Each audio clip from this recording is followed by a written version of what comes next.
Et là, on en vient au dernier roman qui sort le 1er février, Tout à fait. 1er février 2022.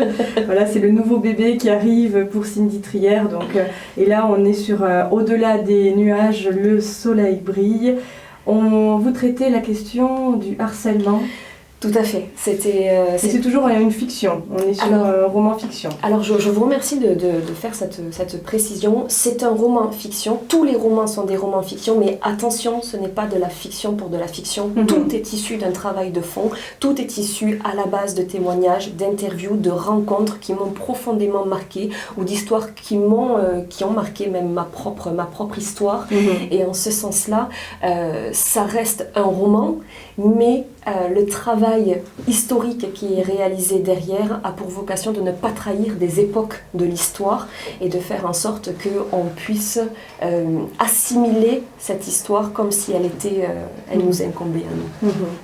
Et donc là, vous avez fait le lien avec cette question du harcèlement, quelque chose que vous avez peut-être vécu, ou quelque chose que vous avez vu, ou vous avez entendu. Alors, vécu en tant que tel le harcèlement, je ne peux pas là le dire. J'ai vécu la moquerie, j'ai vécu tout simplement les cours de récréation difficiles, parce que quand on a un physique ingrat, ça n'aide pas. Puis j'étais une très grande sportive à l'époque, avec un physique très très très musclé, et qui de fait faisait que je ressemblais davantage à un garçon manqué, ce qui ne manquait pas de me valoir un grand nombre de moqueries qui ont fait que je me suis pour beaucoup refermée sur moi-même, même si mon corps, pour le coup, à l'époque, puissant et musclé, permettait de se défendre à bon escient. Mais pour autant, pour revenir à pourquoi j'ai écrit ce 3e roman sur le sujet, c'est parce que, et je ne regarde que très très très rarement la télé, pour autant, à chaque fois que je l'allumais, il y avait un sujet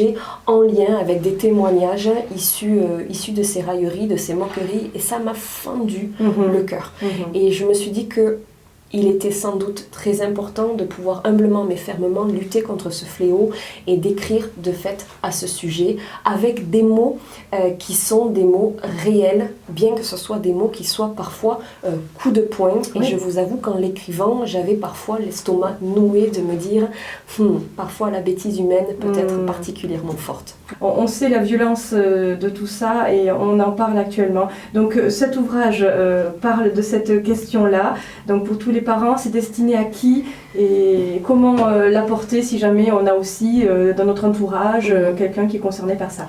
Alors le défi de cette écriture de 3e roman, il était double. Le premier, parce qu'il représente finalement la suite de mon premier roman, et j'ai donné son nom à une étoile où l'on retrouve les personnages principaux. C'était aussi d'une façon d'imbriquer des pièces de puzzle pour savoir ce qu'étaient devenus les personnages principaux. Mais la seconde, elle était de pouvoir écrire de telle façon que ce roman puisse être lu par à la fois les jeunes gens qui sont blessés, meurtris, au quotidien critiqués, rabaissés, pour qu'ils puissent savoir que, même si ça ne change pas grand-chose, mais que je suis de tout cœur avec eux et que sans aucun doute, nombre de lecteurs seront avec eux pour les soutenir. Mais je voulais également que ça soit capable de s'adresser aux parents pour qu'ils puissent pressentir chez leurs enfants s'ils s'éteignent, s'ils s'introvertissent, s'ils cessent de manger ou qu'ils se réfugient au contraire dans la nourriture, qu'il y ait quelques bribes d'entrée pour qu'ils puissent pressentir un potentiel mal-être, parce qu'il faut savoir que la dureté du harcèlement, c'est que souvent les harcelés n'osent pas, par timidité, communiquer sur les souffrances qui sont les leurs. Donc ils ne vont pas forcément venir en parler à leurs parents. Et de la même façon, sans doute le plus grand défi dans tout ça, c'était de trouver une façon de s'adresser à toutes celles et ceux qui parfois deviennent des bourreaux sans s'en rendre compte, qui suivent le rythme, qui suivent les plus forts entre guillemets pour ne pas être perçus comme les plus faibles, et finalement qui puissent prendre conscience à travers ce roman du désastre que ces gestes qui peuvent paraître initiés...